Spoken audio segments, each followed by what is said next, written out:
And this is Supervisor Richard Forster with your report from the Board of Supervisors meeting of April 23rd, 2013. Starting off the meeting, we had Kimberly in from Congressman Tom McClintock's office. She did talk about some town hall meetings and other things. There's a webinar that the congressman will be hosting. You go to www.mcclintock.house.gov. He'll also have a town hall meeting at Bret Harte School over in Calaveras County at 6 p.m. on April 30th. As well, the congressman is sponsoring H.R. 807, which would prioritize lowering the debt, our national debt, before we look at raising the debt ceiling, which most people would think that's a pretty common sense and good idea, but not in Washington. But our congressman is promoting that idea, and we support that wholeheartedly. On our Board of Supervisors agenda for this day, we start out with an item that took a lot of time to discuss, a lot of technical issues involved with the Sutter Gold Mining Company and the Lincoln Mine project.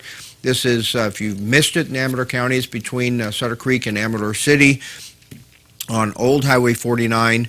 The issue here is it started in December when there were about 18 complaints that were registered from people that live in the surrounding area, primarily in the Amador City, going towards northeast in Amador City, because their location sits directly out from the portal where they go down and they do the blasting, and the portal faces the town of Amador City, and because of that, they get most of the impact from the blasting that occurred. In December, they were blasting at the 900, 1,000, 1,100 foot level, and there seemed to be some major impacts from air overpressure and from the actual atmospheric conditions. When it was cold in December, when it was wet, when the humidity was high, they had air overpressure issues.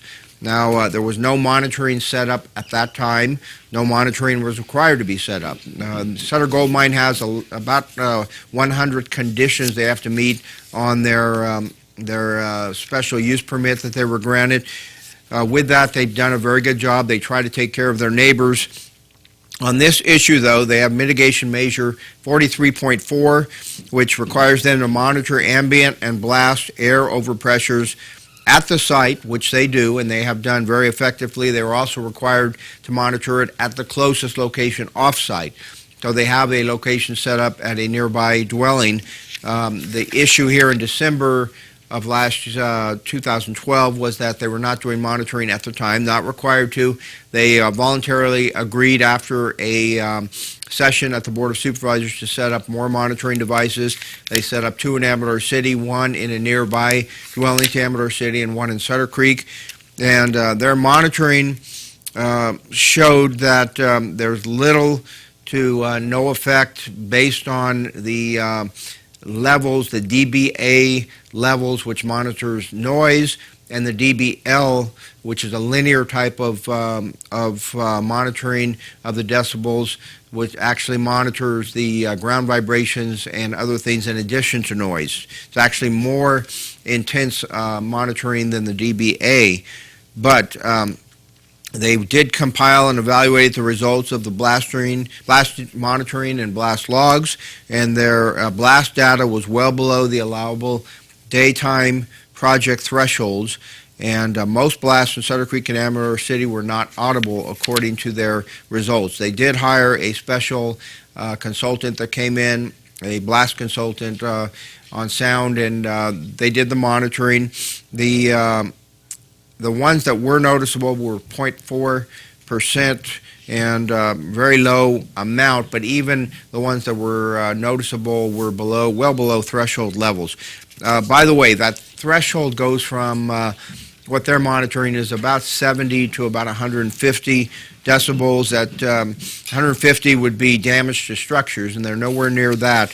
But the study that was conducted seems very complete. The problem is we had some problem with the terminology that was presented in December and the terminology presented on Tuesday of this week. So Mr. David Cochran with Sutter Gold Mine will bring back his consultant and discuss results of the consulting study that was done, along with the results that came in December.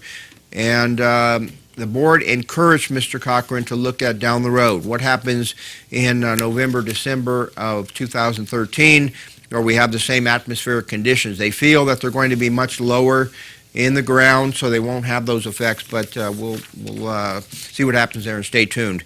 Other things the board looked at were the post-retirement health care trust plan benefits, or OPEB, as they're more commonly referred to. The board is not obligated to do this, but it's probably a good idea so you don't fall behind on your obligations that you have in the future.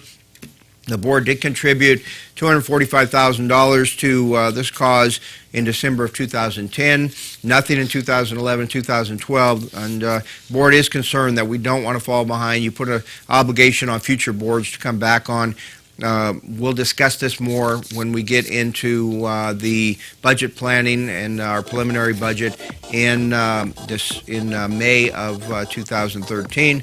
And with that, 223-6470. If you have any questions, give us a call at the board office. This is Supervisor Richard Forster, and we are going to our Rome segment.